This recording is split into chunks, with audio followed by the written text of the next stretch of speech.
So this is going to be another movie review.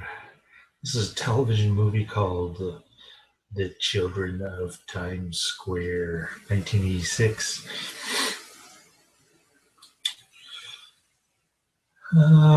It was pretty bad. I disliked it.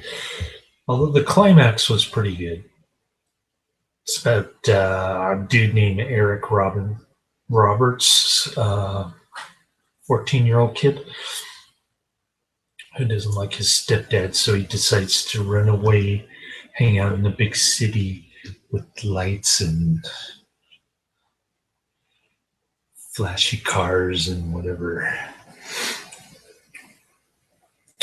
He bumps into some kids who enjoy getting molested by older guys.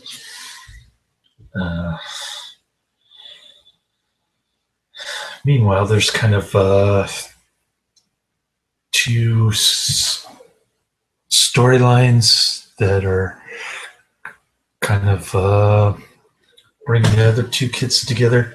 There's a teenage hooker. She doesn't want to go back home. She jumps out a window and she's walking around limp, saying, "Hey, you want to have a good time?" Kind of like, kind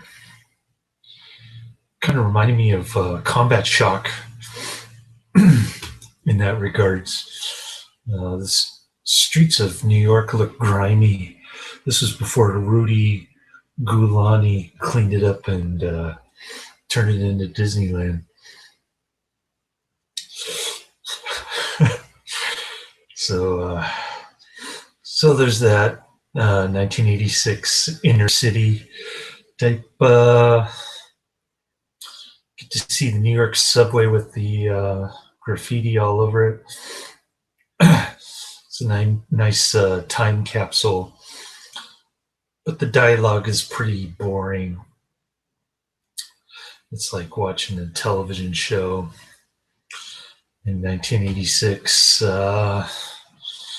You could easily fall asleep. The acting is kind of,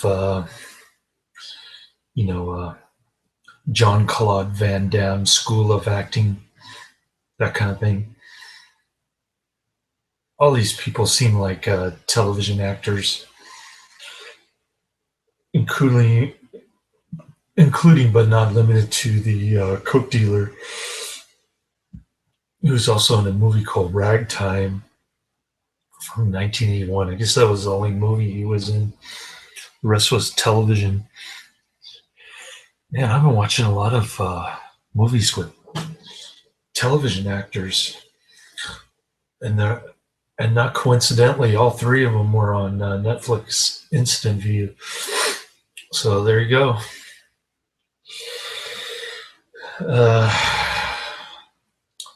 That being said, so this kid, after he gets molested, he doesn't want to make money that way. With the older guys who say, "Hey, little boy, want some candy?" Or in this case, they're giving him joints and whatnot.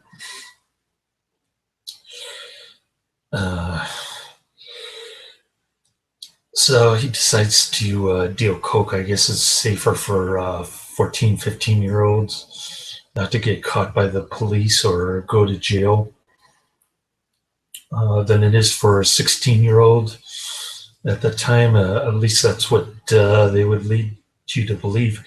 Meanwhile, the mother is searching frantically for her son, going to Central Park and the subways, the back alleys, looking for her son.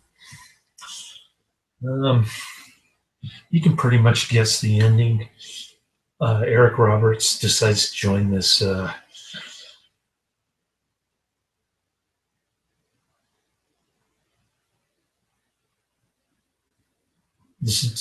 drug dealer by the name of Otis. And he's not too savvy. Drug dealer. Some punk kids well, they look like older adults. Actually, they penetrate his territory and they start selling cheaper blow for $15 a pop instead of $20 a pop or whatever. So they invade his Times Square turf and they start having turf wars. And that's when all the trouble starts. Um, so the only reason I got this one was because the director did another movie by the name of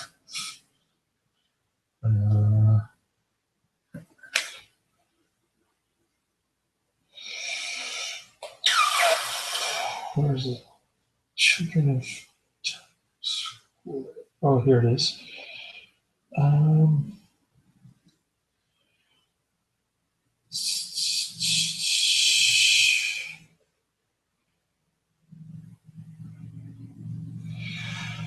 I don't know what other movies this guy did, actually. But I guess consider an exploitation flick because it's got the hookers and the pimps and the drug dealers.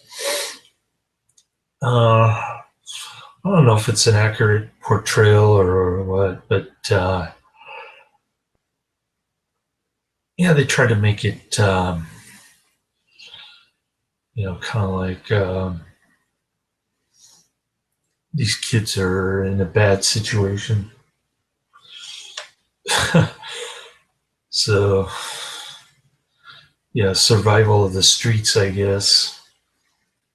Um, Learning how to survive the jungle, so to speak, at age 14.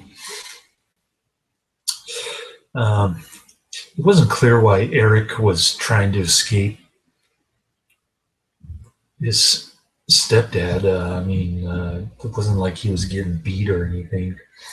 Nothing compared to my stepdad, but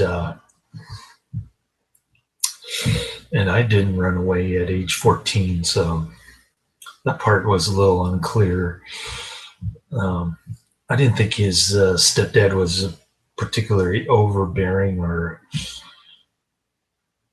mean. He was just trying to discipline Eric, who had left his younger brother behind, or his half brother, I guess. So I wasn't too sympathetic towards Eric, the main character, the 14-year-old. There's also a Hispanic boy, I forget his name, but he gets involved with the drug gang because he sees that I guess one of the kids at the cheap motel where they're living is involved with the drug gang, and he's got a higher standard of living than his Hispanic family. I don't know if they're from Mexico or what, but yeah, single mom raising 3 kids. So we got the poverty situation going on there, and so the Hispanic kid sees the other kid with lots of money. He wants to make money too, so he can buy his mom a color television, which is kind of wasting money. $85 for a 19-inch color back in 1986. So there's that, and yeah, I didn't particularly care for the first hour or so, but the last part of the movie was pretty good. The ending was kind of lame, anticlimactic, but the shootout scene was pretty cool. I have to admit, I enjoyed that scene, and it was pretty risque for television. 1986, showing this kind of low life, preying on little children and whatnot. So, that's about all I have to say about this movie.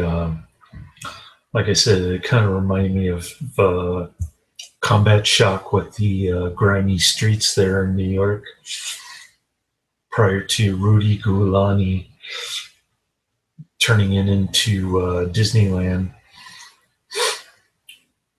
So it was a nice time capsule.